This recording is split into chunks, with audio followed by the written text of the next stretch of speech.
esimesed ringid sõitsime Otiga suht võrdselt, ega rada oli libi kõigi jaoks ja minu eesmärk teisena oli talle võimalikult palju siis kandadele käia, et ta mingi vea hakkaks tegema. Pärast 5. ringi ma nägin, et ta natukene hakkab mõnes kurvis eksima ja tegema. Tõukasime ennast veel tagant, et talle veel survet avaldada ja siis ta siin stardijärgses kurvis eksis ja mul ei olnud rohkem midagi vormistamise küsimus.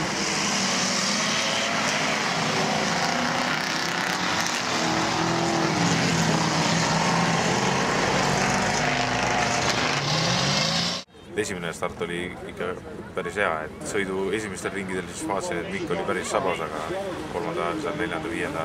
tuli pisut suurem vahe sisse ja sai vähe rahuldamalt võtta.